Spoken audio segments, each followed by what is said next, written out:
കേട്ടോളി. അടവിന് സാധനം വാങ്ങാൻ പറ്റുന്ന രൂപം പറഞ്ഞുതരാം. പറ്റുന്നതിൻ്റെ അടുത്താൽ നമുക്കൊരു സൗകര്യമാണല്ലോ. കേട്ടോ, വില കൃത്യമായി നിശ്ചയിക്കപ്പെടണം. സമന് മുക്കറാവണം. മൂല്യമാരുടെ ഭാഷയിൽ വില കൃത്യമായി നിശ്ചയിക്കപ്പെടണം. അവധി അറിയപ്പെടണം. നിശ്ചിത അവധി നിശ്ചയിക്കണം. അവധി മായലുമാവണം. അടവിന് സാധനം വാങ്ങാൻ പറ്റുന്ന, അതിന് വണ്ടിയായാലും വീടായാലും എന്ത് സാധനമായാലും വേണ്ടിയില്ല. സാധനത്തിന്റെ വലിപ്പം ചിലപ്പോൾ എനിക്ക് വിഷയമല്ല, നിയമത്തിന് പ്രശ്നമില്ല. അവധി കൃത്യമായി നിശ്ചയിക്കപ്പെടണം. വില കൃത്യമായി നിശ്ചയിക്കപ്പെടണം. മുത്താലിങ്ങളുടെ ഭാഷയിൽ, നമ്മുടെ കിതാബിന്റെ ഭാഷയിൽ സമന് മുക്കറാവണം, അവധി മായലുമാവണം. എന്നാൽ അടവിന് വാങ്ങാം. ഞാനൊരു ഉദാഹരണം പറയാം.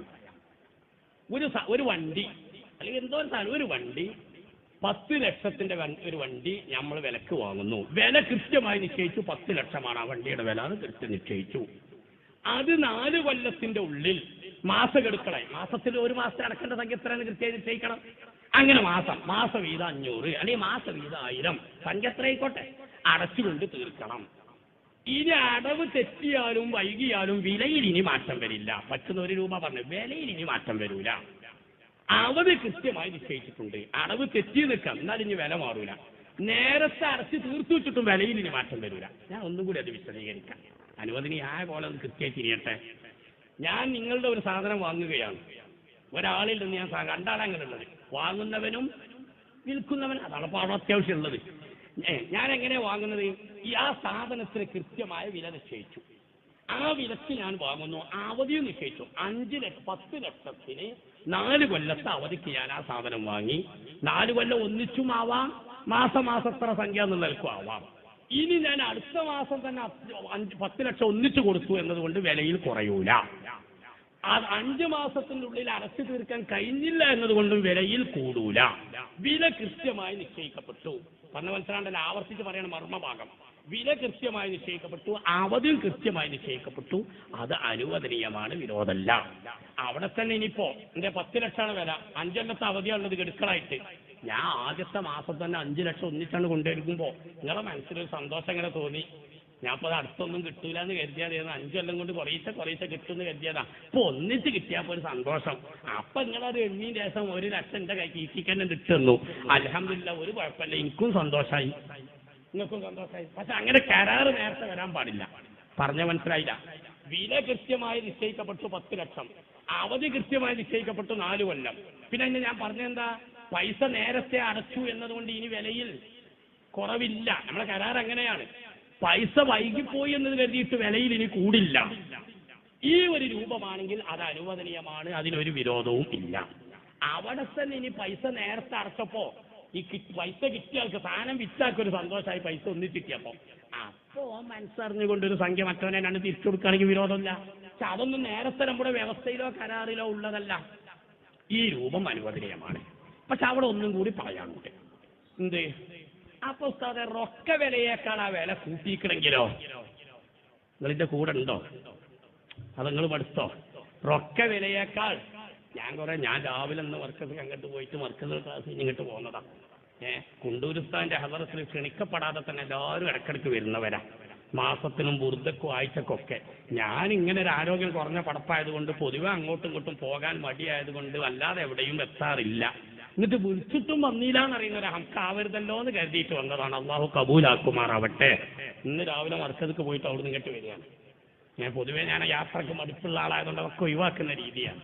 ഞാൻ പറഞ്ഞു വന്നത്, നിങ്ങൾ മടുക്കുകയാണെങ്കിൽ ഞാൻ വേഗം നിർത്തുന്നതിന് സൂചന വന്നതാണ്. ഇരിക്കട്ടെ. ഇപ്പൊ നമ്മൾ പറഞ്ഞ രൂപം എന്താ? വില കൃത്യമാവണം, അവധിയും കൃത്യമാവണം. ഇന്ന് അടവിന് സാധനം വാങ്ങുന്നതിന് വിരോധമൊന്നുമില്ല. പക്ഷേ അപ്പൊ പലരുടെ ഒരു സംശയം, റൊക്കമാണെങ്കിൽ 5 ലക്ഷത്തിന് വിൽക്കാറുള്ള സാധനമാണ്, അതിപ്പോ അവധി കൊടുത്തുകൊണ്ട് 10 ലക്ഷമാണ് വിലപ്പിട്ടുണ്ട്, എന്നാ അത് പലിശയാവോ? ചോദ്യം മനസ്സിലാക്കണോ? അടവിനാവുമ്പോ നമ്മൾ ഏത് കൂട്ടി? വില കൂട്ടി. അപ്പൊ അത് പലിശയല്ലേ? അത് പലിശയല്ല, ഉള്ളതെല്ലാം കൂടി പലിശയാക്കണ്ട. അങ്ങനെയുണ്ട് കുറെ ആളുകൾ. റൊക്കമായി നാം വിൽക്കുന്ന വിലയേക്കാൾ അവധിക്ക് വിൽക്കുമ്പോഴുള്ള വില കൂടി എന്നതുകൊണ്ട് മാത്രം അത് പലിശ ഇടപാടാണെന്ന് മനസ്സിലാക്കിയവരുണ്ട്. അത് ശരിയല്ല. അതിന് ഇസ്ലാമിൽ വിരോധം ഇല്ല. പറഞ്ഞ മനസ്സിലാണ്ടോ? ഹാലായ സമനും മുഅജ്ജലായ സമനും തുല്യമാവൽ ഷർത്താണെന്ന് ശാഫിഈ ഫിഖിന്റെ കിതാബുകളിൽ ഇല്ല. ഞാൻ ഇബാറത്ത് വായിക്കാം ആവശ്യത്തിന്. വിഷയങ്ങൾ ആദ്യം ബോധ്യപ്പെടുത്തുകയാണ്. ധാരാളം മുത്താലിങ്ങളും മറ്റൊക്കെ നമ്മൾ സാധാ ക്ലാസ്സുകൾ സംശയം ചോദിക്കാറുള്ള ഒരു ഭാഗമാണ്. ഒരു സാധനം, ഒരു ഫർണിച്ചർ റൊക്കമായിട്ട് 15,000 കൊടുക്കാറുള്ള ഫർണിച്ചർ ഒരു കൊല്ലത്തെ അവധിക്ക് 16,000 കൊടുത്താൽ അത് പലിശയായി പോകുമെന്ന് മനസ്സിലാക്കുന്നവരുണ്ട്. അത് പലിശയല്ല. ഒന്നാമത് മനസ്സിലാക്കേണ്ടത് ഷാഫി ഫിഖ്ഹിൽ പലിശ വരണമെങ്കിൽ ഒന്നിനേക്കാൾ കണ ഇടപാടാവണം, കടം വാങ്ങുന്ന ഇടപാടാവണം, അല്ലെങ്കിൽ ബൈ ആണെങ്കിൽ റിബവിയായ ബൈ ആവണം. സാധാരണ വിൽപ്പനകളിൽ പലിശ വരില്ല. നഖദിന് പകരം വിൽക്കുമ്പോൾ, ത്വആമിന് പകരം വിൽക്കുമ്പോൾ അത് റിബവിയായ ബൈ ആണ്. അവിടെ ഷർത്തുകൾ ലംഘിക്കപ്പെട്ടാൽ പലിശയാകും. ഞാനൊരു ഫർണിച്ചർ അല്ലെങ്കിൽ ഒരു വണ്ടി സാധാരണ അതിപ്പോൾ റൊക്കമായി വിൽക്കുമ്പോൾ 5 ലക്ഷത്തിന് വിൽക്കാറുണ്ട്. ഞാനതൊരു കൊല്ലത്തെ അവധിക്ക് വേണ്ടി 6 ലക്ഷത്തിന് വാങ്ങുന്നു. മനസ്സിലാകുന്നുണ്ടല്ലോ? 5 ലക്ഷം നിലവാര വില റൊക്കമായി വിൽക്കാറുള്ള ഒരു വണ്ടി ഒരാൾ 6 ലക്ഷത്തിന് ഒരു കൊല്ലത്തെ അവധിക്ക് എനിക്ക് വിൽക്കുന്നു. ഒരു കൊല്ലത്തെ അവധിക്ക് ഞാൻ 6 ലക്ഷത്തിന് അത് വാങ്ങുന്നു. ഈ ഇടപാട് കടം വാങ്ങുക എന്ന് പറയുന്ന കർള് ഇടപാടല്ല. നമ്മുടെ കിതാബിൽ ഒരു കർള് ഇടപാട് പറയുന്നുണ്ട്, കടം വാങ്ങുക എന്ന് പറയുന്നത്. ആ ഇടപാടല്ല, ഇത് ബൈ ഇടപാടാണ്. ബൈ ഇടപാടിൽ വിലക്ക് അവധി നിശ്ചയിച്ചില്ല, അതുകൊണ്ട് അത് കർളാവൂല എന്നുള്ള ധാരണ ശരിയല്ല. കർള് ഇടപാടൊന്ന് വേറെയാണ്, ബൈയിലുള്ള സമനിന് അജല് നിശ്ചയിക്കുന്ന ഇടപാട് വേറെ ഒന്നാണ്. അതുകൊണ്ട് റൊക്ക വിലയേക്കാൾ അവധിക്ക് വിൽക്കുമ്പോൾ വില കൂടിയാൽ തന്നെ പലിശ വരുമെന്നുള്ള ധാരണ ശരിയല്ല. പറഞ്ഞ മനസ്സിലാണ്ടല്ലോ? അതുകൊണ്ടാണ് പലരും അത് പലിശയാക്കി പോകാറുള്ളത്. പലിശയാക്കണ്ട. ഒന്നേ പറഞ്ഞ് ഷാഫിക്ക് റിബ വരണമെങ്കിൽ ഒന്നിനേക്കാൾ കർളാവണം, അല്ലെങ്കിൽ ബൈ റിബവിയാവണം. അല്ലാത്ത ബൈകളിൽ പലിശ വരില്ല. ബൈ റിബവി എന്ന് പറഞ്ഞാൽ ത്വആമിന് പകരം, അല്ലെങ്കിൽ നഖദിന് പകരം. വിഷയം പഠിച്ചുകൊണ്ടിരിക്കുന്ന മുതഅല്ലിങ്ങളെയൊക്കെ ഉദ്ദേശിച്ചുകൊണ്ടാണ് ഞാൻ ആ രീതിയിൽ പറയുന്നത് എന്നല്ല. അപ്പൊ ഞാൻ ഒന്നും കൂടി പറയണേ, റൊക്കമായി വിൽക്കുമ്പോഴുള്ള വിലയേക്കാൾ അവധിക്ക് വിൽക്കുമ്പോൾ വില കൂട്ടി എന്നതുകൊണ്ട് അതിൽ ഹറാമ് വരുന്നില്ല, അതിൽ റിബ വരുന്നില്ല, അത് തെറ്റല്ല. റൊക്കമായി വിൽക്കുന്ന വിലയും അവധിക്ക് വിൽക്കുന്ന വിലയും തുല്യമായിരിക്കൽ നിബന്ധനയാണ് എന്നൊരു മസ്അല ഫിഖ് കിതാബുകളിൽ ഇല്ല. എന്നല്ല, അവധി വരുമ്പോൾ സ്വാഭാവികമായും വില കൂടുതലാകുമെന്ന് തന്നെ ഫിഖ് ഗ്രന്ഥങ്ങൾ സൂചിപ്പിച്ചിട്ടുണ്ട്. ഞാൻ ആ ഭാഗം വായിക്കാം. കൃത്യമായി പറയില്ല, മുത്താലിങ്ങൾ മനസ്സിലാക്കണം.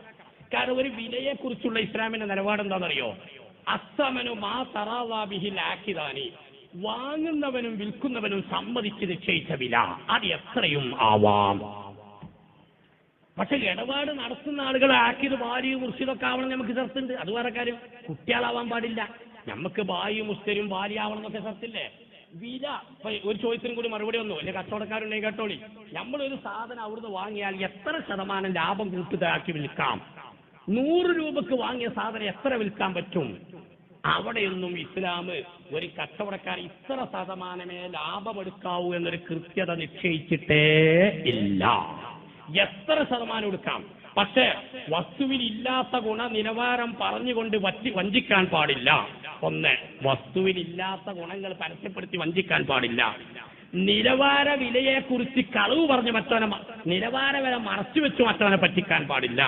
2, വസ്തുവിൽ ഉള്ളതും നമുക്ക് അറിയുന്നതുമായ ന്യൂനതകൾ മറച്ചു വെച്ചുകൊണ്ട് അവനെ പറ്റിക്കാൻ പാടില്ല. ഇത്തരം വഞ്ചനകളൊന്നും ചെയ്യുന്നില്ലെങ്കിൽ നമ്മുടെ സാധനം നമുക്ക് എത്ര വിലയും ആവശ്യപ്പെടാം.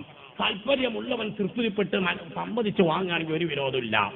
ഒരു മർമ്മം പറഞ്ഞു, സമന് ഒരു വസ്തു വിൽക്കുമ്പോൾ അത് ഇത്രയെ അതിന് വില വച്ചു, അല്ലെങ്കിൽ ലാഭം ഇത്രയെ ചെയ്യാവൂ എന്നൊരു കൃത്യ കണക്ക് ഫിഖ് നിശ്ചയിച്ചിട്ടില്ല.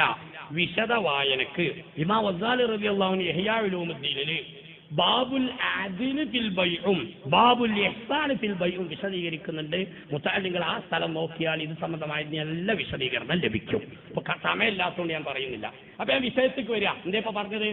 അടവിന് സാധനം എടുക്കുമ്പോൾ റൊക്ക വിലയേക്കാൾ വില കൂടുതലാക്കി. റൊക്കമായാൽ ഇപ്പൊ 5 ലക്ഷത്തിന് കിട്ടാറുള്ള സാധനമാണ്. നിങ്ങൾക്ക് ഒരു കൊല്ലത്തെ അവധിക്കാണ് ഞാൻ തരുന്നത്, അതുകൊണ്ട് 6 ലക്ഷം ഞാൻ വേണം. നിങ്ങൾക്ക് തൃപ്തിയാണ്. ചിലപ്പോ അവധി കിട്ടുമ്പോ വില ഇത്ര കൂടിയാലും വാങ്ങാൻ ആളുകളുണ്ടാവും. റൊക്ക വിലയൊക്കെ 5 വേണം, അതിന് 5 ഇപ്പൊ കൊടുക്കാൻ കഴിയണ്ടേ? പൈസ കയ്യിലില്ല. സംഭവം ഒരു കൊല്ലത്തെ അവധി നിശ്ചയിച്ച 1 ലക്ഷം കൂടുന്നുണ്ട്. അവധിക്ക് ആയാൽ വില കുറച്ച് കൂടിയാലും വേണ്ടിയില്ല, സാധനം കിട്ടട്ടെ എന്നുള്ളവർക്ക് വാങ്ങും ആളുകൾ. ഞാൻ പറഞ്ഞു തീരട്ടെ. അപ്പൊ ഞാൻ പറഞ്ഞു വന്നത്, റൊക്ക വിലയും ഞാൻ നേരത്തെ കുറെ വിശദീകരണം നേരത്തെ പറഞ്ഞിട്ടുണ്ട്, നിങ്ങൾ കേട്ടിക്കണമെന്നറിയില്ല. ഏതായാലും ഞാൻ ആവർത്തിക്കാൻ പ്രയാസമുണ്ട്. ഇപ്പൊ ഞാൻ പറഞ്ഞ് പൂർത്തിയാക്കട്ടെ, വേണമെങ്കിൽ നമുക്ക് വ്യക്തിപരമായി സംസാരിക്കാം. ഞാൻ പറഞ്ഞ വില കൃത്യമായി നിശ്ചയിക്കപ്പെടണം. അവധി കൃത്യമാവണം. അത് ഒന്നിച്ചൊരു അവധി നിശ്ചയിക്കാം, മാസക്കോട്ടോ സംഖ്യ നിങ്ങൾക്ക് അങ്ങനെ നിശ്ചയിക്കാം. നമ്മൾ പറഞ്ഞു കഴിഞ്ഞല്ലോ ആ ഭാഗം. ഇനിയിപ്പോ ഞാൻ ഒരു ചോദ്യത്തിനാ മറുപടി പറയുന്നത്. സാധാരണ തെറ്റിദ്ധരിക്കപ്പെട്ടൊരു വിഷയം. എന്താ തെറ്റിദ്ധാരണ?